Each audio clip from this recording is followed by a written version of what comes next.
ప్రభువైన యేసుక్రీస్తు నామములో మీ అందరికీ శుభములు. ఈ సాయంకాల సమయంలో మరి ప్రభువు మీకు తోడుగా ఉండి వాక్యంలో నుంచి కొన్ని విషయాలు నేను నేర్చుకుంటూ మీతో పంచుకోవటానికి నాకు ఇచ్చిన అవకాశము బట్టి ప్రభువుకు స్తోత్రం. అలాగే వేదిక మీద ఉన్నటువంటి పెద్దలు, నాకంటే ముందు వాక్య పరిచయం చేసినటువంటి మా ప్రియ సహోదరులు వారందరికీ కూడా ప్రభువైన యేసుక్రీస్తు నామములో మరి కృతజ్ఞతలు, శుభాలు తెలియజేస్తున్నాను. కొన్ని విషయాలు దేవుని వాక్యంలో నుంచి ఇంతవరకు దైవజనులు చెప్పినట్లుగా తక్కువ సమయంలో దేవుని వాక్యాన్ని మనము నేర్చుకోవటానికి, వినటానికి ఉపయోగపడేట్లుగా కొన్ని విషయాలను మాత్రమే మీ ముందు ప్రస్తావించే ప్రయత్నం చేస్తాను.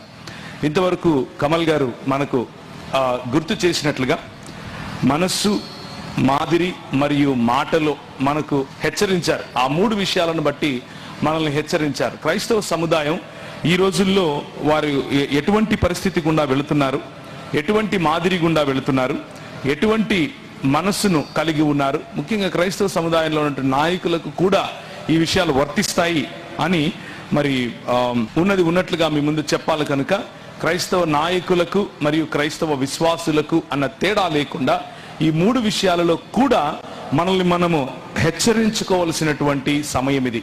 దేవుని వాక్యానుసారముగా మనల్ని మనం పరీక్షించుకోవలసినటువంటి సమయం ఇది. అలాగే మరి దాన్ని కొనసాగిస్తూ ఇంకొక విషయాన్ని మీ ప్రస్తావనలోకి లేతే మీ ముందుకు తీసుకొని రావాలని ప్రయత్నం చేస్తాను. అది మోసమును గురించినటువంటి హెచ్చరిక. మనసులో కలిగేటటువంటి మోసం, మాదిరి ద్వారా మనము గురవుతున్నటువంటి మోసం, అలాగే మాటలో కూడా గురవుతున్నటువంటి మోసం. ఈ మోసాన్ని గురించినటువంటి హెచ్చరిక ఇది సంఘములోను, సమాజములోను, ప్రభుత్వము వైపు నుండి అన్ని రకాలుగా క్రైస్తవ సమాజానికి జరుగుతున్నటువంటి, క్రైస్తవ సమాజంలో ఉన్న ప్రజలు లోనవుతున్నటువంటి మోసాన్ని గురించి ఈరోజు మీ ముందు ప్రస్తావించే ప్రయత్నం చేస్తాను. మొదటి రాజుల గ్రంథంలో ఒక చక్కటి, లేకపోతే ఒక మంచి కథనం, ఒక మంచి జరిగిన ఘటన అక్కడ రాయబడి ఉంది. 16వ అధ్యాయము 30 నుంచి నేను చదువుతాను, దయచేసి నన్ను అనుసరించండి. యూదా రాజైన ఆసా ఏలుబడిలో 38వ సంవత్సరమున ఒమ్రీ కుమారుడైన ఆహాబు ఇశ్రాయేలు వారికి రాజై షోమ్రోనులో ఇశ్రాయేలు వారిని 22 సంవత్సరములు ఏలెను. ఒమ్రీ కుమారుడైన ఆహాబు తన పూర్వీకులందరినీ మించునంతగా యెహోవా దృష్టికి చెడుతనము చేసెను. నెబాతు కుమారుడైన యెరోబాము జరిగించిన పాపక్రియలను అనుసరించి నడుచుకొనుట స్వల్ప సంగతి అనుకొని అతడు సీదోనీయులకు రాజైన యెజ్బయలు కుమార్తె అయిన యెజెబెలును వివాహము చేసుకుని బయలుదేవతను పూజించుచు వారికి మ్రొక్కుచూ ఉండెను. షోమ్రోనులో తాను బయలునకు కట్టించిన మందిరమును, బయలునకు ఒక బలిపీఠమును కట్టించెను. మరియు ఆహాబు దేవతా స్తంభం ఒకటి, అక్కడ పైన ఒకటి ఉంది, దాని క్రింద చూస్తే హెబ్రిలో అషేరా అన్న పదం ఉంటుంది. దేవతా స్తంభం ఒకటి నిలిపెను. ఈ ప్రకారము ఆహు చేసి ఇశ్రాయేలీయుల దేవుడైన యెహోవాకు కోపము పుట్టించెను. అతని దినములలో బెతేలీయుడైన హీయేలు యెరికో పట్టణమును కట్టించెను. అతడు దాని పునాది వేయగా అభిరాము అను అతని జ్యేష్ఠపుత్రుడు చనిపోయెను.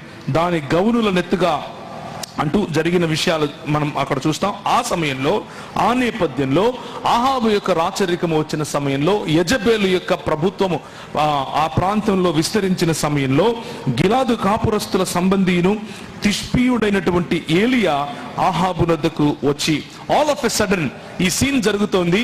ఈ సీన్ మధ్యలో ఒక ఆయన ఎంటర్ అవుతాడు. ఆయన ఏలియా.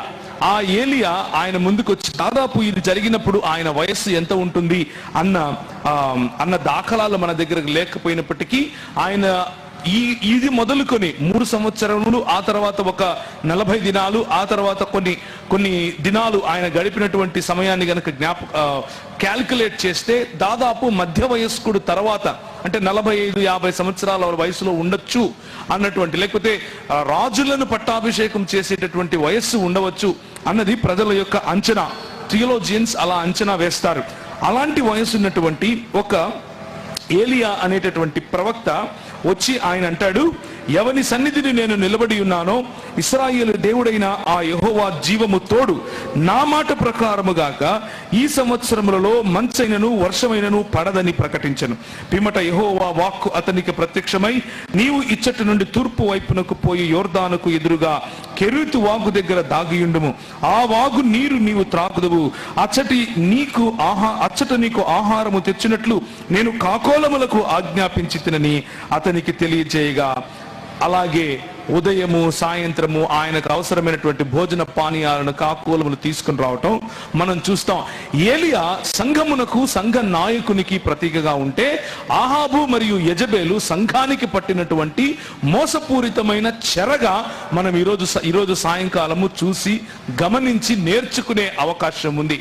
చరిత్రలో జరిగినటువంటి ఘటనలను చూసి ఆ ఘటనల్లో నుంచి గనక మనం నేర్చుకోకపోతే మనం చరిత్రలో మిగలకుండా పోతాం. ఈ విషయాన్ని జ్ఞాపకం చేసుకోండి.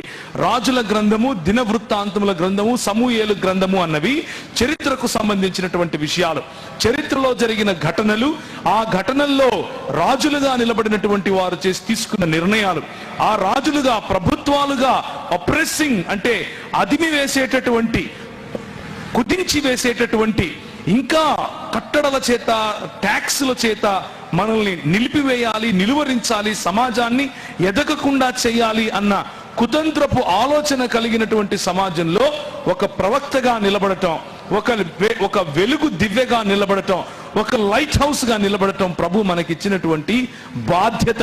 ఆ బాధ్యతను గుర్తు చేస్తూ ఈరోజు కొన్ని విషయాలు ప్రభువు పట్ల మోసపోకుండా దేవుని సంఘం ఉండటానికి నీ బాధ్యత, నా బాధ్యత ఏమిటి అన్న విషయాన్ని గుర్తు చేసే ప్రయత్నం చేస్తాను. మనము చాలా సార్లు దేవుని వాక్యమును చూసినప్పుడు, దేవుని వాక్యము పట్ల మనం చాలా గొప్ప గొప్ప ఆలోచనలు కలిగి ఉన్నప్పుడు కేవలము దేవుని వాక్యాన్ని పొట్టకూటి కోసము అమ్ముకునేటటువంటి రోజుల్లో మనం బ్రతికి ఉన్నాం అని గుర్తు చేసుకోండి. కొన్ని దినాల క్రితము నేను మీ ఊరి గురించే మాట్లాడుతున్నాను, మీకు ఇష్టం లేకపోతే చెవులు మూసుకోండి, కానీ ఇది సత్యము, చెప్పి తీరుతాను. కొన్ని దినాల క్రితం యూట్యూబ్లో ఒక వీడియో చూశాను. అందులో కొంతమంది పాస్టర్ గారులు, నేను ఎంతగానో గౌరవించే, నాకు తెలిసినటువంటి వారు కూడా ఆ గుంపులో ఉన్నారు. దీన్ని ఏమంటారు, పాలకొల్లు ఈ ప్రాంతంలో ఉన్నటువంటి పాస్టర్ గారులు, దైవజనులు ముందుకొచ్చి అందులో ఒక ఆయన ఈ విధంగా మాట్లాడుతున్నాడు. ఫలానా పెద్ద సేవకుడు అని చెప్పుకునే ఆయన మా ఊరికి వచ్చి ఒక స్క్రీన్ పెట్టి వాక్యం చెప్తాడంట. ఆయన వాక్యం చెప్పడం కారణంగా మా పొట్టలు కొడతాడా అని అడుగుతున్నాడు. మా కడుపులు కొట్టడానికి ఆయన మా ఊర్లోకి వచ్చి డిజిటల్ స్క్రీన్ మీద దేవుని వాక్యం ప్రకటిస్తాడంట. ఇందుకు నేను ఆయన్ను వ్యతిరేకిస్తున్నాను, ఆయనకు విరోధంగా నేను నా నిరసనను ప్రకటన చేస్తున్నాను అని చెప్పి ఒక 5-6 మంది, ఒక 10 మంది ఇచ్చిన ఇంటర్వ్యూలో, ఇద్దరిచ్చినటువంటి ఇంటర్వ్యూలో ఆ ఇద్దరు ఇదే మాట చెప్పారు, మా కడుపులు కొడుతున్నారు. ఏం చెప్పాలనుకుంటున్నాం మనము సంఘ నాయకులముగా? సమాజానికి ఏం చెప్పాలనుకుంటున్నాం? ఆయన చేసేది డిజిటల్ గాస్పల్ తీసుకొని వచ్చి డిజిటల్ స్క్రీన్ ఇక్కడ పెట్టి ప్రజలను రీచ్ అవ్వడము ఎంత తప్పో, లేకపోతే ఆ పని వెనక ఉన్నటువంటి ఇంటెన్షన్, ఆయన ఉద్దేశాలు ఏమై ఉన్నావో వాటి గురించి మనం ఆలోచించడం కాస్త పక్కన పెట్టి, ప్రస్తుతానికి మనము ఎవరైతే నిజమైనటువంటి దేవుని సేవకులుగా పిలువబడుతున్నామో, ఎవరైతే స్థానికంగా ఉండి కష్టపడి పని చేయాలి అని అన్నటువంటి నినాదం తీసుకుని ముందుకు వస్తున్నామో, మనం చెప్పే మాటలు ఏంటి? మా కడుపులు కొట్టడానికి ఆయన వస్తున్నాడు అన్నటువంటి ఆలోచన. అంటే దేవుని వాక్య వితరణ అన్నది, దేవుని రాజ్య స్థాపన అన్నది మన కడుపులను నింపేటటువంటి వృత్త. మన కడుపులను నింపకుండా ఆపినందుకు నిరసన. ఇదే భీమవరం ప్రాంతం, భీమవరం నుంచి పాలకొల్లు ప్రాంతం, పాలకొల్లు నుంచి నరసాపురం ప్రాంతం వరకు యేసు ప్రభు దేవుడు కాదు అని మీటింగ్లు పెడితే సంఘలో బైబిల్ పెట్టుకుని వెళ్ళిపోయారు మన వాళ్ళు. అప్పుడెందుకు నిరసన రాలేదు? ఎంతమంది ఎస్ఎం నాయుడు అనే వ్యక్తి ఇదే పాలకొల్లు ప్రాంతంలో ఉంటూ యేసు ప్రభువు దేవుడు కాదు, యెషువా మెస్సియా అన్నటువంటి ఒక ప్రత్యేకమైన సంఘాన్ని స్థాపించి ఆ తర్వాత యూదుల బోధన చేసి ఇప్పుడు యేసు ప్రభువు ఒక దొంగ ప్రవక్త అని చెప్పేటటువంటి ఒక వ్యక్తి ఉంటే ఆ వ్యక్తి వెనుక ఎందుకు నిరసన రాలేదు? తల్లి సంఘం అనేటటువంటి పేరుతో యెషయా మెస్సియా నుంచి ఇప్పుడు యూదుల సంఘం, యూదుల నుంచి ఆన్ హాన్ సాంగ్ అనగా పిలువబడేటటువంటి, లేకపోతే ఆ యెహోవాకు భార్యగా ఉన్నటువంటి జాంగ్ జిల్ జా అనే ఒక ఆమె యెహోవాకు భార్య అంట. ఆ సంఘం ఈరోజు పాలకులలో ఈ ప్రాంతంలో కనిపిస్తూ ఉంటే నోరు మెదపని మన క్రైస్తవ నాయకులు మా పొట్ట కొడుతున్నారు అని నోరు తెరిచేటటువంటి దౌర్భాగ్యపు దినాల్లో మనం ఉన్నాం. ఇది నిజమైన సత్యం. జాగ్రత్తగా వినండి. దేవుని కొరకు రోషము కలిగి బ్రతకాలి అని అనుకున్నటువంటి ప్రజలు, దేవుని కొరకు రోషము కలిగి దేవుని రాజ్య స్థాపన చేయాలి అని ఆలోచించినటువంటి క్రైస్తవ నాయకులు అని అంటే పాస్టర్లులే అని కూర్చున్న మీతో కూడా మాట్లాడుతున్నా. నాతో నన్ను నేను ప్రశ్నించుకుంటున్నాను, నన్ను నేను హెచ్చరించుకుంటున్నాను. ప్రభు అయిన యేసు నా శిష్యునిగా నువ్వు రా అని పిలిచిన ప్రతి ఒక్కడు, దేవుని యొక్క ప్రతి శిష్యుడు ఆయన సంఘములో నాయకునిగానే పిలువబడ్డాడు. ఎవరో ఒకరిని నడిపించటానికే, ఎవరో ఒకరిని శిష్యత్వంలోకి నడిపించటానికే మనం పిలువబడ్డాం. ఆ పిలుపునే ప్రవక్తల యొక్క పిలుపుతో పోల్చి నేను ఈరోజు మీతో మాట్లాడుతున్నాను. ఏలియా చేసినటువంటి పరిచర్య ఇటువంటి పరిచర్య. రాజు భార్యతో కలిసి, యెజబేలుతో కలిసి నిర్ణయించినటువంటి, తీసుకుని వచ్చినటువంటి కట్టడలు, ఎత్తైన ప్రదేశాలలో వారు కట్టినటువంటి దేవతా స్తంభాలు. ఇశ్రాయేలు రాజ్యము దేవుని రాజ్యము. ఇశ్రాయేలు మరియు యూదా కలిసి దేవుని రాజ్యముగా పిలువబడింది. దేవుడు ఎన్నుకున్నటువంటి కనాను ప్రదేశము, దేవుడు ఎన్నుకున్నటువంటి పాలు తేనెలు ప్రవహించు ప్రదేశము. అందులో దేవుని ఆశీర్వదించాడు. నిన్ను ఆశీర్వదించిన వారిని నేను ఆశీర్వదిస్తాను అని చెప్పాడు. నిన్ను దూషించిన వారిని నేను శపిస్తాను అని చెప్పాడు. అటువంటి దేవుని రాజ్యములో, అటువంటి దేవుని నిబంధన మందసం ఉండవలసినటువంటి ప్రదేశములో దేవుని ఆలయమును నిర్మించి, ఆ భవ్య ఆలయములో దేవుని యొక్క షకైనా మహిమ దిగి వచ్చినప్పుడు చూసి సంతోషించి జేజేలు కొట్టినటువంటి ఇదే ప్రజలు ఇప్పుడు దేవతా స్తంభముల ఎదుట నిలబడి, ఆషేరు దేవత ఎదుట నిలబడి ధూప దీప నైవేద్యాలు వేస్తూ ఉంటే, ఆహా భలే ఉంది భలే ఉంది అని రాజు దానికి సరిపోయేటటువంటి కట్టడలు సృష్టించినటువంటి సమయం. ఆ రాజు నన్ను కొడతాడు, అమ్మా నా పొట్ట కొడుతున్నాడు అన్నది కాదు ఆలోచన. నా పొట్ట కొట్టినా పర్వాలేదు, దేవుని రాజ్యం కోసం నిలబడతాను అని ఒక వ్యక్తి బయటకు వచ్చాడు. 45-50 సంవత్సరాలు. ఈ రోజైతే అంటాం, ఒక 5 ఏళ్ళు ఉంటే రిటైర్ అయిపోతావు, నీకెందుకయా ముసలాయన, ఇంటికెళ్ళి పడుకోవచ్చు కదా. నా దేవుని దూషించాడు, నా దేవుని రాజ్యమును చెరపడుతున్నాడు. నా దేవుని రాజ్యమును చెరపట్టినప్పుడు నేను నోరు మెదపకుండా ఉంటే నాకంటే దౌర్భాగ్యుడు ఇంకొకడు లేడు అని అర్థం చేసుకున్నాడు. కనుక దేవుడు చెప్పింది చెప్పినట్లు ఆయన ముందుకొచ్చి ఆహాబు ఎదుట నిలబడి చెప్పాడు, చస్తావు అని చెప్పాడు. ఆహాబు, దేవుడైన యెహోవా జీవము తోడు, నా మాట ప్రకారముగాక ఈ సంవత్సరములలో మంచైనను వర్షమైనను పడదని ప్రకటించాడు. ప్రకటించమన్నది శుభవార్త కాదు, ప్రకటించమన్నది అశుభవార్త. ప్రకటించమన్నది అరిష్టమనేటటువంటి వార్త. ఆ అరిష్టమనేటటువంటి వార్తను కూడా ధైర్యముగా పాలకుల ఎదుట నిలబడి ఛాలెంజ్ చేసి మాట్లాడేటటువంటి పిలుపును మనం కలిగి ఉన్నాం. ఆ పిలుపును మర్చిపోయి ఆ పొట్టలు కొడుతున్నారు అనే పిలుపు వైపుకు వచ్చామని అంటే ఎంత దౌర్భాగ్యపు క్రైస్తవ జీవితాలు జీవిస్తున్నామో ఒక్కసారి ఆలోచించాలి. నేను కేవలము బయటకు వచ్చినటువంటి ఆ సహోదరుల గురించి మాత్రమే మాట్లాడట్లేదు, బయటికి రాకుండా లోపలే ఉండి ఈ ఆలోచనలో ఉన్నటువంటి నా క్రైస్తవ సహ పనివారితో కూడా మాట్లాడుతున్నాను. నాతో పాటు కలిసి పనిచేసేటటువంటి మన అందరితో మాట్లాడుతున్నా. నా అంతటా నన్ను గురించి నేను ప్రశ్నించుకుంటున్నాను. ఇది ఒక మోసము కాదా? ఇది సాతాను వేసే బిస్కెట్ కాదా? ఆ బిస్కెట్కు పడిపోయి దేవుని రాజ్యమును నిర్మించాల్సినటువంటి మనము సొంత రాజ్యాలు, చిన్న చిన్న గుంపులు కట్టుకొని మనం సంతోషపడి ఇంట్లో ఆహాలు చేయట్లేదా? ఇది మొదటిగా మనము అర్థం చేసుకోవాల్సినటువంటి విషయం.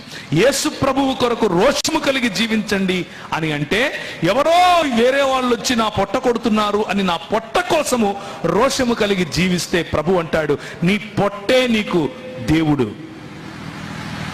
ఈరోజు మన సంఘ పరిస్థితులు ఇవే. 6వ వచనం, అక్కడ కాకోలములు ఉదయమును రొట్టెను మాంసమును అస్తమయమందు రొట్టెను మాంసమును అతని యొద్దకు తీసుకొని వచ్చుచుండెను. అతడు వాగు నీరు త్రాగుచు వచ్చెను. మనము గనక దేవుడిచ్చిన పిలుపును నిజంగా అర్థం చేసుకొని యేసు ప్రభువు కొరకు మనము రోషము కలిగి గనక బ్రతికితే, ఏ కాకోలములైతే చచ్చిపోయిన పురుగును కూడా వదలవో అలాంటి కాకోలములు ఫ్రెష్ గా బిర్యానీ తీసుకొచ్చిస్తాయి. ఇది దేవుడు చేసేటటువంటి ఆయన కార్యములు ఇలా ఉంటాయి. ఏ కాకైతే వచ్చి నీ సంఘంలో ప్రజలను తన్నుకొని పోతుందేమో అని భయపడుతున్నావో, ఆ కాకి బిర్యానీ పెట్టి వెళుతుంది నీకు, దేవుని కొరకు రోషంగా నిలబడితే. ఆయన ఇంకా పెద్ద ఆయన. వీళ్ళు ఇలా అన్నాడని ఆయన ఉన్న హుందాతనము అదంతా మర్చిపోయి కోటేసుకుంటాడు, లక్షలకు లక్షలు సంపాదిస్తాడు, నిలబడి అంటాడు వీళ్ళందరూ డాష్ గాళ్ళు. ఇది మన బతుకు. బయటికి కనిపించటానికేమో మంచి మంచి మాటలు మాట్లాడతాం, సాటిగా నీతో పని చేసే నీ సేవకుండేమో డాష్ గాడు అని పిలుస్తాం. దాని బదులు ఏదో ఒక తిట్టు పెట్టాల్సింది. పిల్లలందరూ ఆ డాష్ లో ఏది కావాలంటే అది రాసుకుంటున్నారు.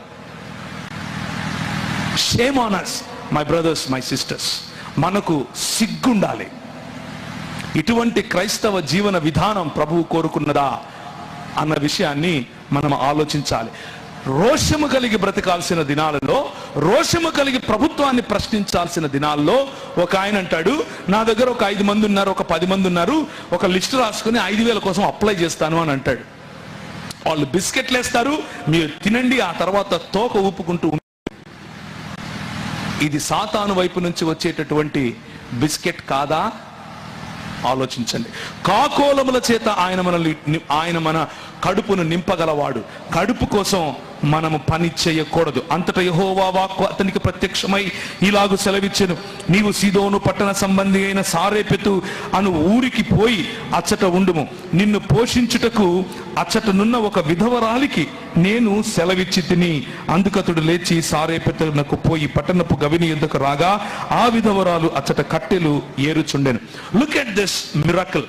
దేవుని యొక్క అద్భుతమును చూడండి. ఇలాంటి అద్భుతములు ప్రభు మన జీవితంలో చేయటానికి ఆయన చేతులు ఏమైనా కురసైపోయాయంటారా?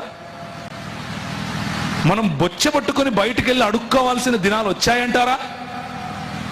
ప్రభు అంటాడు, నువ్వు వెళ్ళు, నువ్వు రోషము కలిగి నా కొరకు నా దేవుని నా రాజ్య స్థాపన కోసం నిలబడ్డావు కదా, రాజులని లెక్క చేయకుండా వారిని హెచ్చరించి వచ్చావు కదా, నేను నీకు ఒక బంపర్ ఆఫర్ ఇస్తున్నాను. వెళ్ళు, అక్కడ ఒక విధవరాలు ఉంటుంది. విధవరాలు తనంతానికి కష్టపడుతోంది. ఒక్క కొడుకున్నాడు. ఈ రోజు రాత్రి ఈ రొట్టె తినేసి నేను నా కొడుకు చచ్చిపోదామని నిర్ణయించుకొని పుల్లలేరుకుంటూ ఉంటే నాకు వచ్చి అన్నం పెట్టమంటావు ఏంటి? నీళ్ళు అడిగావు, నీళ్ళు ఇచ్చాను, సరే సరిపోయింది. ఒక రొట్టె ముక్క పట్టుకొని రావంటావు ఏంది? ఆనెస్ట్ గా మనసులో ఉన్నది ఉన్నట్లు చెప్పేసింది, అయ్యా ఇది నా పరిస్థితి. ఈయన అన్నాడు, దేవుడు నన్ను పంపించాడమ్మా నీ దగ్గరికి, నేను నీతో ఉన్నంత వరకు నువ్వు నాకు భోజనం పెడుతూనే ఉంటావు, నువ్వు తింటావు. అది జరిగింది. ప్రభువు ఇచ్చిన పిలుపుకు నమ్మకముగా మనం వెళితే, ప్రభువు ఇచ్చిన పిలుపుకు నమ్మకంగా వెళితే ఎడారిలో సెలయేళ్లను ఆయన తీసుకుని రాగలుగుతాడు. ప్రభువు ఇచ్చిన పిలుపుకు నమ్మకముగా మనం రోషము కలిగి నిలబడితే విధవరాండ్ర చేత మనకు భోజనము ఆయన బలహీనుల చేత మనకు బలాన్ని ఆయన తీసుకుని వచ్చి ఇస్తాడు.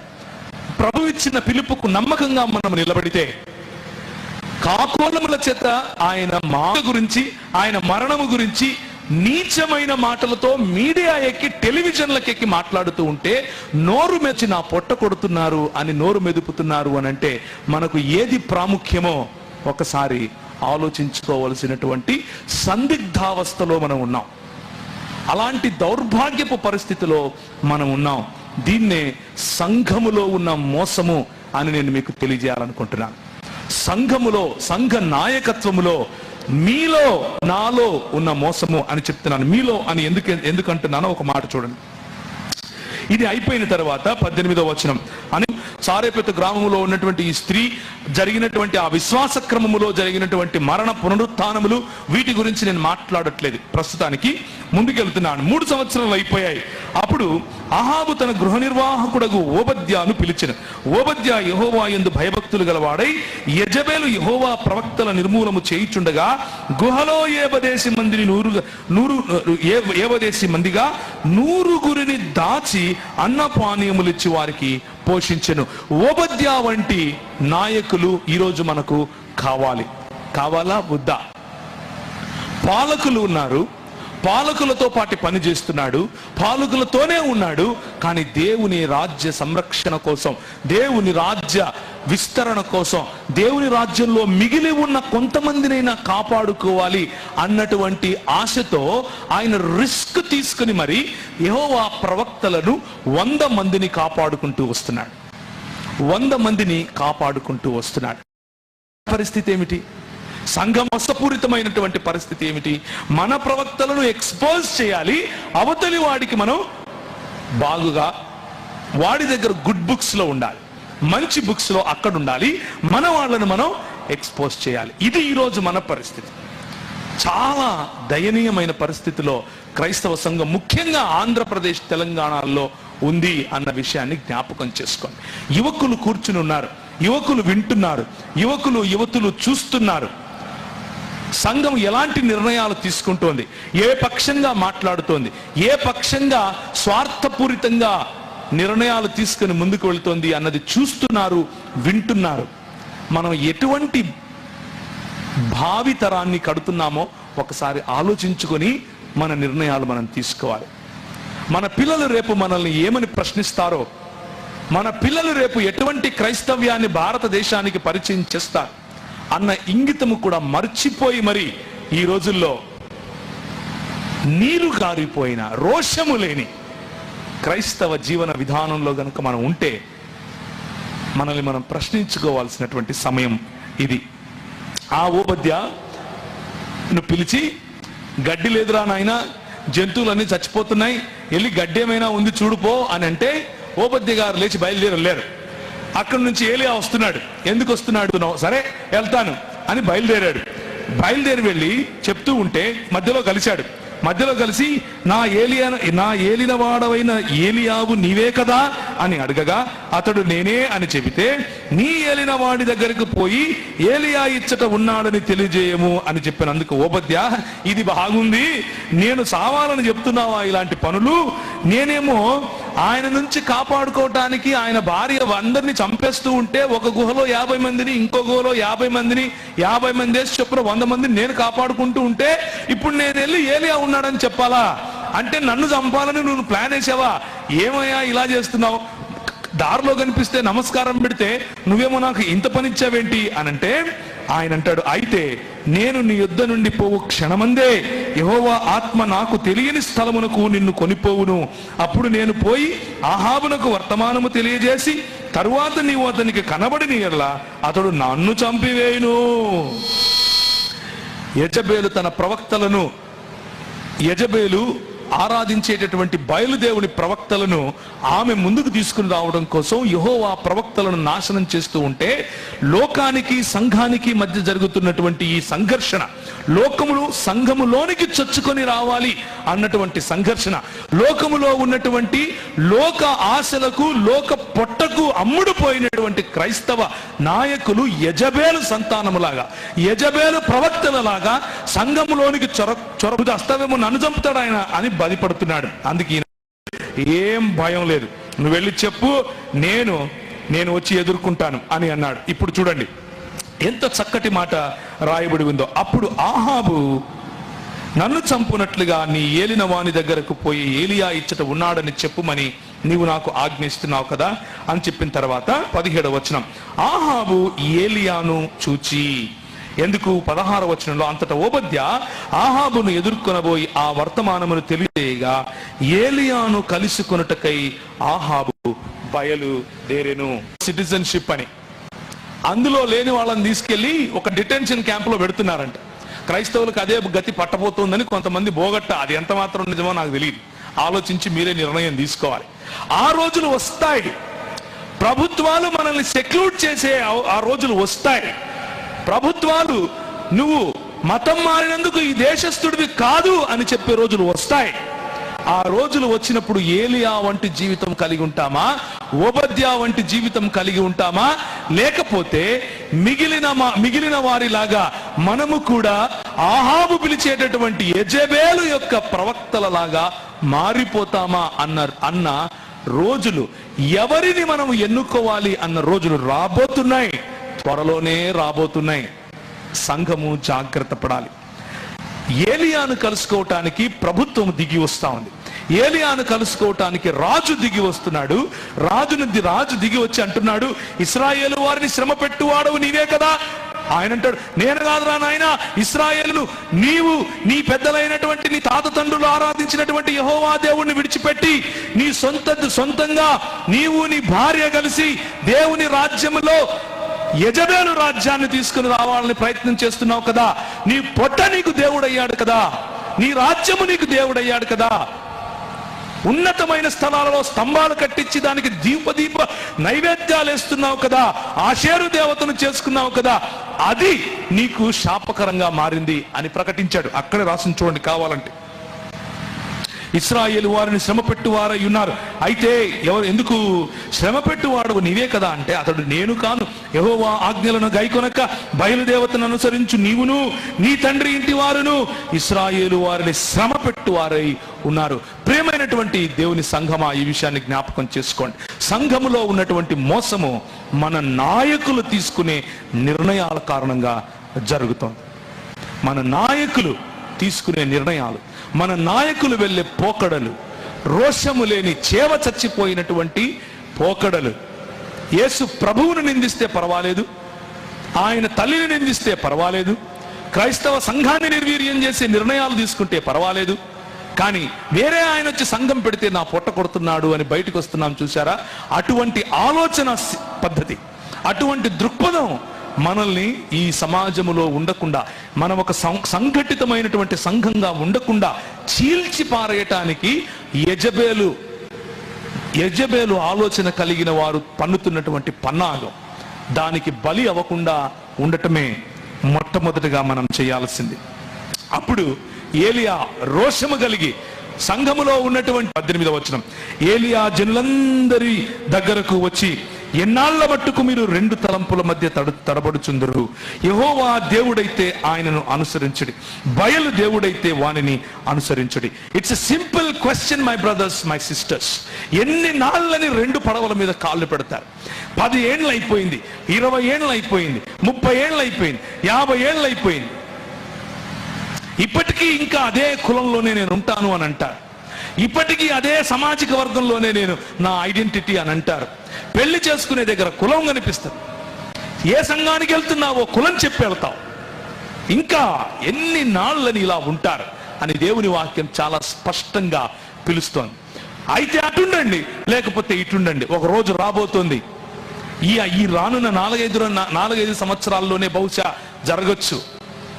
నువ్వు ఉంటే ఇటుండు, లేకపోతే అటుండు అని దేవుని వాక్యం చెప్తే నీకు వినబడటం లేదు కదా. పాలకులు చెప్తారు, పాలకుల చేత ప్రభు చెప్పిస్తాడు. పాలకుల చేత ప్రభు చెప్పించినప్పుడు ఓరి గగ్గోలు పెడుదురు గాని అప్పుడు తెలుస్తుంది నిజమైనటువంటి క్రైస్తవుడు ఎవరు, నిజమైనటువంటి క్రైస్తవుడు ఎవరు కాదు అని. ప్రియమైనటువంటి సంఘమా, ఏలియాను పోలి మనం జీవించాలి. ఏలియాను పోలి అయితే ఇటు, లేకపోతే అటు, తాడో పేడో తేర్చుకోండి అని అంటే, ఈరోజు సంఘంలో మనం ఎలాంటి రెస్పాన్స్, ఎలాంటి ప్రత్యుత్తరం, ఎలాంటి స్పందననైతే ఇస్తున్నామో చాలా ఆశ్చర్యం కలిగేట్లుగా ఆ రోజు కూడా అదే స్పందన. చూడండి 21వ వచనంలో, బయలు దేవుడైతే వానిని అనుసరించుడని ప్రకటన చేయగా జనులు అతనికి ప్రత్యుత్తరముగా ఒక్క మాటైనను పలుకకపోయారు. అంత మనలాగానే ఉన్నారు కదా వీళ్ళు, ఒక్క మాట కూడా పలకటం లేదు, సైలెన్స్. ఏంటినా కొన్ని 100 సంవత్సరాలుగా మేము ఇట్లే ఉన్నాం కదా, అది ఓకే ఇది ఓకే అంటున్నాం కదా, ఈయన వచ్చి ఇప్పుడు ఇటన్నా అటన్నా అంటాడేంటి? ఒక్క మాట కూడా పలకలేదు. దేవుని వాక్యముతో హెచ్చరిస్తే మనకు స్పందన రాదు. ఇది సంఘములో నాయకుల వైపు నుంచి కాదు, సంఘ సభ్యుల వైపు ఉన్నటువంటి మోసం గురించి మాట్లాడుతున్నారు. సంఘ సభ్యుల్లో ఉన్నటువంటి మోసపూరిత ఆలోచన విధానం గురించి మాట్లాడుతున్నారు. ఒక్క ప్రత్యుత్తరం రాదు. దేవుని వాక్యము చేత హెచ్చరిస్తే అటన్నా ఉండు ఇటన్నా ఉండు అని అంటే అర్థం కాక ఏమి మాట్లాడక నిర్ణయించుకోలేని పరిస్థితి. కానీ అది అయిపోయిన తర్వాత ఏలియా అంటాడు, సరే నేను ఒక అద్భుతం చేస్తాను అని చెప్పి ఈ బలిపీఠాన్ని కట్టించి దాని మీద ఎద్దును తునకలుగా చేసి పెట్టేటటువంటి అద్భుతం గురించి మాట్లాడినప్పుడు వీళ్ళు అంటారు 24వ వచనం, తరువాత మీరు మీ దేవతల పేరు పెట్టిన ప్రార్థన చేయుడి, నేనైతే యెహోవా నామమును బట్టి ప్రార్థన చేయుదును. ఏ దేవుడు కట్టెలను తగలబెట్టుట చేత ప్రత్యుత్తరం ఇచ్చునో ఆయనే దేవుడని నిశ్చయించుదము రండని ఏలియా మరలా జనులతో చెప్పగా ఏమన్నారు జనులందరూ? ఆ మాట మంచిదని ప్రత్యుత్తరం ఇచ్చారు. ఇది మనకు కావాలి. మనకి ఏం కావాలి అని అంటే ఎంటర్టైన్మెంట్ కావాలి, యాక్టివిటీ కావాలి. దేవుని వాక్యంతో హెచ్చరిక వస్తే స్పందించాం, కానీ నేను అద్భుతం చేస్తాను అని అంటే స్పందించేస్తాను. అబ్బా ఇది భలే ఉంది, భలే ఉంది, తాళీ బజావ్ అనగానే అందరూ ఓకే ఓకే అంటున్నారు. ఇది క్రైస్తవ సంఘానికి పట్టినటువంటి, పాత రోజులలో ఉన్నటువంటి ఇదే చెదలు ఈ రోజుకు పట్టి ఉంది. మనం మాత్రం అర్థం చేసుకోలేకపోతున్నాం. పేతురు అంటాడు, అయ్యా నేను ఆ కొండ మీద ఉన్నానయ్యా, యేసు ప్రభుతో కలిసి తిరిగాను, యేసు ప్రభుని తాకాను, ఆయన దగ్గరికి ఏ ఏలియా అయితే ఈ కొండ మీద నిలబడి నువ్వు అటుంటావా ఇటుంటావా అని ప్రశ్నిస్తున్నాడో ఆ ఏలియా దిగొచ్చాడు, దిగొచ్చాడు. అది చూసి నేను చెవులార విన్నాను, పైనుంచి ప్రభు తండ్రి అయినటువంటి దేవుడు మాట్లాడుతున్నాడు, ఈయన నా ప్రియకుమారుడు, ఈయన మాట వినుము అని చెప్తూ ఉంటే నేను విన్నాను. అదంతా విన్నాను, కానీ అంతకంటే స్థిరమైన ప్రవచన వాక్యము మన చేతిలో ఉంది అని మొదటి పేతురు గ్రంథంలో చాలా కుండ బద్దలు కొట్టినట్టు చెప్తున్నాడు. ఈ అనుభవాలు కాదురా నాయన, నీ చేతిలో ఉన్నటువంటి వాక్యములో ఉన్న హెచ్చరిక అర్థం చేసుకోరా నాయన విశ్వాసులం. కానీ చేవ చచ్చిన రోషము లేని విశ్వాసులమని చెప్పుకునే జీవితం, ఇదంతా అయిపోయినాక వీడిని ఎవడరా పిలిచింది అని వీళ్ళని పిలవండి, అయినా పర్వాలేదు చెప్పనివ్వండి. ఉదయం మొదలుకొని మధ్యాహ్నం వరకు బయలా బయలా అని ప్రార్థన చేస్తున్నారు, ఒళ్ళంతా కోసుకుంటున్నారు, ఏం కావట్లా. చివరికి ఈ నాయకులు ఏం చేశారంటే 26వ వచనము, ఇక్కడ స్టేజ్ల మీద జరిగేటటువంటి జిమ్మిక్లు కనిపిస్తాయి చూడండి. ఫస్ట్ మామూలుగా ప్రార్థన చేస్తున్నారు, బయలా బయలా అంటున్నారు, కావట్లేదు. ఏం కాకపోతే ఈయన ఏం చేస్తున్నారు, ప్రార్థన వినునని బయలు పేరు పెట్టిన ప్రార్థన చేసిరి గాని ఒక్క మాట అయినను ప్రత్యుత్తరం ఇచ్చివాడెవడును లేకపోగా వారు తాము చేసిన బలిపీఠములో యొద్ద ఏం చేస్తున్నారు, గంతులు వేయ మొదలు పెట్టిరి. ఎవరైతే ఈ పొట్టగూటి కోసము వచ్చారో, దేవుని రాజ్యము పేరట సొంత రాజ్యాలు నిర్మించుకున్నారో, వారి ప్రార్థనలు అందరి ముందు చేసేటటువంటి సరళమైన మాటలతో జరిగే ప్రార్థనలు అర్థం కావో, వీళ్ళు ఏం చేస్తారంటే గంతులేసి ఎంటర్టైన్మెంట్ చేస్తారు, జిమ్మిక్కులు చేస్తారు, లేనిపోనివి సృష్టించే ప్రయత్నాలు చేస్తారు, ఒళ్ళు కోసుకుంటారు, బూడిదేసుకుంటారు, ఇంకా ఏవేవో ఏవేవో ఏవేవో చేస్తారు. చేసి మభ్య పెడుతూనే ఉంటారు, మీరు మభ్య పడుతూనే ఉండండి. ఇదే మన తలరాత అని చెప్పండి. వీళ్ళు గంతులేస్తూ ఉంటారు, మనం చూస్తూ ఉంటాం. ఇది ఈ రోజుకు కూడా మన సంఘాల్లో జరుగుతున్నటువంటి మోసపూరితమైన దొంగ ప్రవక్తలు చేసేటటువంటి పని. సంఘములో చొరబడినటువంటి దొంగ ప్రవక్తలు, రోషము లేని ప్రవక్తలు. మొన్న ఒక ఆయన వచ్చాడంట మీ ఊరి దగ్గరే, ఇంతవరకు సోదరులు చెప్తుంటే విన్నాను. ఆయన వచ్చి అంత పరిచయం చేసిన తర్వాత మొదటి రోజే చెప్పాడంట, అమ్మ కానుకలు ఎక్కువ వేయండి, కొంచెం గట్టిగా వేయండి అని. రెండో రోజు వచ్చి అన్నాడంటే, మీరు ఇచ్చిన కానుకలు మాకు డీజిల్ కూడా సరిపోవట్లేదు అన్నాడంట. ఏం సేవ చేస్తున్నాం మనం,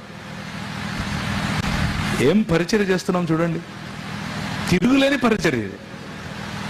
గట్టిగా ఇవ్వండి అని ముందే చెప్పేసాయి, ఆ తర్వాత మీరు ఇచ్చింది డీజిల్కి కూడా సరిపోలేదని చెప్పు, మళ్ళా గంతులు ఎద్దువు కానీ మళ్ళా కోసుకుంది. ఇట్లా అవతలోడు వచ్చి ఏమన్నా భిక్షం వేస్తాడు.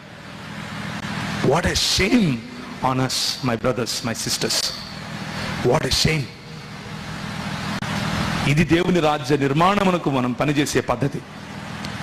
మర్యాద చొప్పున కత్తులతోనూ శస్త్రములతోనూ తమ దేహములను కోసుకుంటున్నారు చూసారా.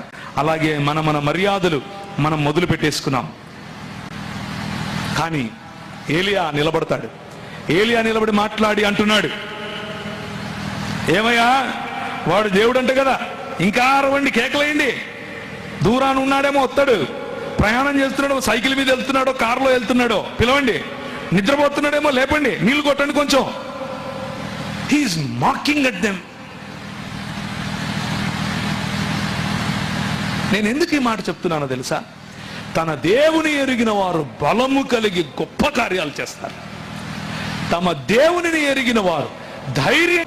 చేవ చచ్చినటువంటి క్రైస్తవ సమాజముగా క్రింద పడత్రోయబడి ఉన్నటువంటి యెహోవా బలిపీఠము కనిపిస్తూ ఉన్నప్పటికీ, యెహోవా బలిపీఠము అన్యుల చెరగా, దొంగల చెరగా చెరపట్టుబడి ఉన్నప్పటికీ అర్థం చేసుకోకుండా, వాటిని పట్టించుకోకుండా భూములు అమ్ముకోవటానికి, సమాధులు అమ్ముకోవటానికి మన బతుకు అంతా అక్కడే పెడుతున్నాం.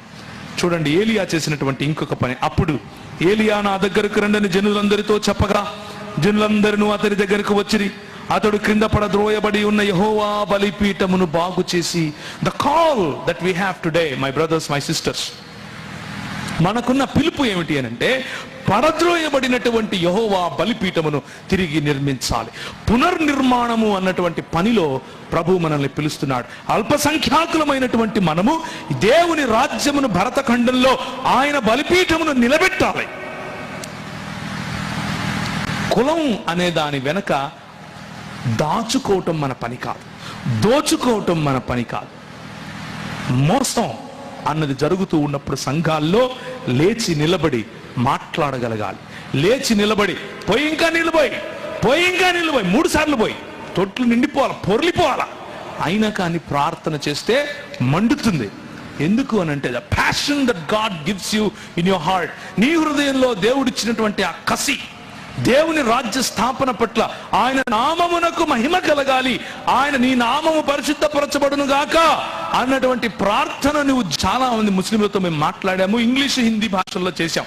తెలుగు భాషలో ఇలా జరుగుతోందని నాకు తెలియదు ఆ రోజుల్లో. ఇదే భీమవరంలో నుంచి ఒక ఆయన పేరు చెప్తే మీరు కనుక్కోవచ్చు కూడా, ఆయన టీవీలో కూడా నేను ఆయనతో డిబేట్ చేశాను. ఆయన ఈ ప్రాంతంలో తనకున్నటువంటి భార్య దగ్గరికి వస్తాడు. 15 రోజులు ఇక్కడ ఉంటాడు. ఆ 15 రోజుల్లో ఎన్ని పుస్తకాలు పంచుతాడు, ఎంతమందిని క్రైస్తవులను ముస్లింగా చేస్తాడు. టీవీలకెక్క చెప్తున్నాడు యేసు ప్రభు ఓమా కథలు ఎక్కిన ఆయన అసలు చచ్చిపోనే లేదు అని చూస్తున్నారు. ఒక్కడు నిలబడి మాట్లాడలేదు. The fate that we have created for the church. సంఘానికి సంఘ నుసిటి పైన రాస్తున్నటువంటి రాతలు మన చేతులారా ఇలా ఉన్నాయి. కానీ ఏలియా అటువంటి జీవితాన్ని కలిగి లేడు. చివరిగా మొదటిగా నాయకుల వైపు నుంచి వస్తున్న మోసం, రెండవదిగా సంఘస్థులు చేస్తున్న మోసం నేను మీకు వివరించాను. మూడవదిగా నా సమయం అయిపోయింది, 5 నిమిషాల్లో ముగిస్తాను. ప్రభుత్వాలు చేస్తున్నటువంటి మోసం. ఆ ప్రభుత్వము చేస్తున్నటువంటి మోసం ఏమిటి అనంటే, చూశాడు యెహోవా అగ్ని దిగి వచ్చింది. 38వ వచనం, దహనబలి పశువును కట్టెలను రాళ్లను బుగ్గిని దహించి కందకమందున నీళ్లను ఆరిపోచేస్తే యెహోవాయే దేవుడు యెహోవాయే దేవుడు అని జనులందరూ కేకలు వేయటం మొదలు పెట్టారు. ఒక్క నాయకుడు నిలబడి, ఒక్క నాయకుడు కనుక రోషము కలిగి ప్రభువు కోసం పనిచేస్తే సంఘములో వచ్చే స్ఫూర్తి ఇలా ఉంటుంది. రాజు అక్కడ నిలబడుకుని ఉన్నాడు. రాజు ఎదుటనే వాళ్ళు నిర్ణయం చేసుకున్నారు, ఇటుపక్కుంటారా అటుపక్కుంటారా అని. అంటే యెహోవాయే దేవుడు యెహోవాయే దేవుడు అని నిర్ణయించుకుని కేకలు వేశారు. ఆ తరువాత నువ్వు వెళ్ళి భోజనం చేయిపో, వర్షం పడుతుంది అని చెప్పి పంపించేశాడు. విశ్వాసముతో ప్రార్థన చేశాడు, వర్షము పడింది. 19వ అధ్యాయంలో యెజబేలు ఒక దూత చేత ఏలియాకు ఈ వర్తమానమును పంపించెను, రేపు ఈ వేళకు నీ ప్రాణమును వారిలో ఒక ప్రాణమును వలె చెయ్యని ఎడల దేవుడు నాకు గొప్ప అపాయము కలుగజేయును అని ఆమె అంటోంది. యెజబేలు అన్నది ప్రభుత్వంలో ఉండి విధి విధానాలను మనకు సూచిస్తుంది. యెజబేలు అన్న పేరు ఆహాబును ఇన్ఫ్లుయెన్స్ చేసేటటువంటి భావజాలాన్ని సూచిస్తుంది, రాజుల భావజాలం. ఏంటా భావజాలం అనంటే ఏకేశ్వరవాదాన్ని నశింప చేయాలి. ఏంటా భావజాలం అనంటే సత్యదేవుడిని కనిపించకుండా చేయాలి, సత్యదేవుని యొక్క ప్రవక్తలను నిలువరింప చేయాలి, సత్యదేవుని యొక్క ప్రవక్తలను నాశనము చేయాలి. యెజబేలు యొక్క ఆలోచన విధానము ఏమిటి అనంటే బయలుదేవత యొక్క ప్రవక్తలను నిలబెట్టాలి. బయలుదేవత దేనికి సాదృశ్యం అనంటే ball is a God of homosexuality, Baal is a god of abortion. Baal is a god of divorce. Baal is a god of self-mutilation. బయలుదేవతను అనుసరించే వాళ్ళు ఏం చేస్తూ ఉంటారు అని అంటే వాళ్ళ సొంత అంగాలు కోసుకొని ఇస్తూ ఉంటారు. చేతులు కోసుకోవడం, తలలు కోసుకోవటం, బలులు అర్పించడం, పిల్లలను బలు అర్పించడం, అబార్షన్లు, హోమోసెక్షువాలిటీ, ధనం, వీటన్నిటికీ కూడా ఆ యెజబేలు లేకపోతే బయలు అన్నది దేవుడు. యేసుక్రీస్తు ప్రభువు మనకిచ్చేటటువంటి పిలుపు ఏమిటి అనంటే బీ లైక్ ఎలైజా, దేవుని యొక్క ప్రవక్త అయినటువంటి ఏలియాలా ఉండి ఈ యెజబేలు మీద ఉన్నటువంటి ముసుగును తీసివేయాలి. యెజబేలు మీద ఉన్నటువంటి ముసుగును తీసివేయటంలో మనకు హాని జరిగే అవకాశము కూడా ఉంది, హాని జరిగే ఇబ్బందులు జరిగేటటువంటి రోజులు కూడా రావచ్చు. కానీ ప్రభు అంటాడు, ప్రకటన గ్రంథం 2వ అధ్యాయం, ముగిస్తున్నాను. ప్రకటన గ్రంథం 2వ అధ్యాయం 20వ వచనం ఒకసారి చూస్తారా? సంఘముతో మాట్లాడుతూ ఆయన అంటాడు, ప్రకటన గ్రంథం 2వ అధ్యాయం 20వ వచనంలో, ఆయనను నీ మీద తప్పు ఒకటి నేను మోపవలసి ఉన్నది, ఏమనగా తాను ప్రవక్త్రినని చెప్పుకొనుచున్న యెజబెలను స్త్రీని నీవు ఉండనిచ్చుచున్నావు. జారత్వము చేయుటకు విగ్రహములకు బలి ఇచ్చిన వాటిని తినుటకును అది నా దాసులకు బోధించుచు వారిని మోసపరచుచున్నది. ఈ మోసము సంఘములో ప్రభుత్వము రూపములో వచ్చింది, తీసుకునే చేసేటటువంటి నిర్ణయాల రూపములో వచ్చింది. ఏ భావజాలాన్నైతే మన మధ్యలో ఇది అంగీకరించాల్సిందే అని చెబుతోందో ఆ భావజాలం రూపంలో వస్తోంది. చాలా ప్రభుత్వాలు క్రైస్తవ సంఘాలను ఈ యెజబెలుల వలె అణిచివేసే ప్రయత్నం చేశారు. ఈరోజు భారతదేశంలో కూడా అదే జరగబోతోంది. కానీ ప్రియమైనటువంటి క్రైస్తవ సంఘమా, ఒక్క నాయకుడు ఏలియా వంటి వాడు పరిగెట్టి వెళ్ళిపోయాడు. చచ్చిపోతాను రా నాయన అని వెళ్ళిపోయాడు. దేవునితో మాట్లాడుతున్నాడు. ఏమని మాట్లాడుతున్నాడంటే, ఆమె నన్ను చంపేస్తుందంట. యెహోవా వాక్కు అతనికి ప్రత్యక్షమై, ఏలియా ఇచ్చట నీవేమి చేయుచున్నావని అతన్ని అడగగా, అతడు ఇశ్రాయేలు వారు నీ నిబంధనను త్రోసివేసి నీ బలిపీఠములను పడగొట్టి నీ ప్రవక్తలను ఖడ్గము చేత హతము చేశారు. సైన్యములకు అధిపతి యెహోవా కొరకు మహారోషము గలవాడనై నేను ఒక్కని మాత్రమే ఉన్నాను. సంఘములో చాలా మంది నాయకులు ఇదే అనుభవం గుండా వెళుతున్నారు. Lord, what is going on? అంత ఏంటి ప్రభువా ఇలా జరుగుతోంది? నేను ఒక్కడే ఉండిపోయానా? రోషము కలిగిన వాళ్ళు ఇంకెవరూ లేరా?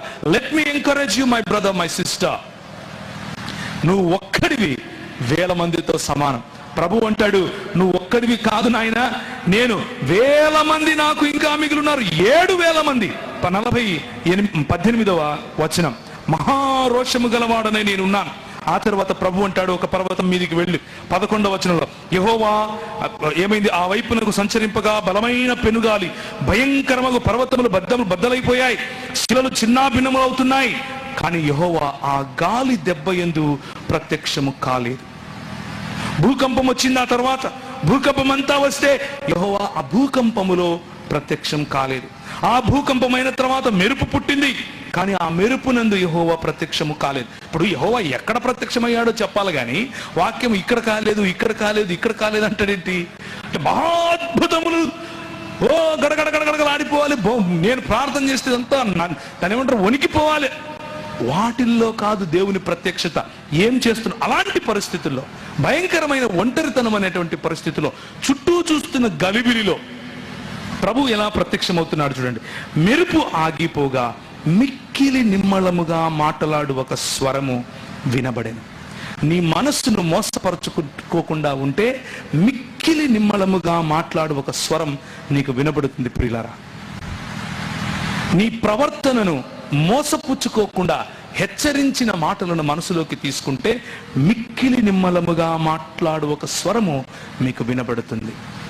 దేవుని మాటను, ఆ మాటను, హెచ్చరికను అర్థం చేసుకుని సంఘములో మీకున్న బాధ్యతను నిర్వహించే ప్రయత్నం చేస్తే మిక్కిలి నిమ్మలముగా మాట్లాడు ఒక స్వరము మనకు వినబడుతుంది. ఇంకా రోషము లేకుండా సంఘములో జరుగుతున్న మోసం, సంఘ ప్రజలు చేస్తున్నటువంటి మోసం, లేకపోతే కావాలని మోసపోయేటటువంటి పని, ప్రభుత్వములు చేస్తున్నటువంటి మోసం, వీటిని అర్థం చేసుకుని దేవుని కొరకు ఏలియాల వలె నిలబడకపోతే, ఈ భావజాలం ఏ భావజాలం అయితే నిన్ను కులం పేరిట విభజించే ప్రయత్నం చేస్తోందో, కొన్ని వేల సంవత్సరాలుగా విభజిస్తూనే వస్తుందో, ఏ భావజాలం అయితే ఢిల్లీ గద్దె మీద కూర్చుని పెత్తనం చేయటానికి రాష్ట్రాలను నిర్వీర్యం చేసే ప్రయత్నం చేస్తోందో, ఏ భావజాలం అయితే మీరు క్రైస్తవులైతే ఈ దేశానికి చెందిన వారు కాదు అన్నటువంటి ఒక అభద్రతాభావాన్ని సృష్టిస్తుందో,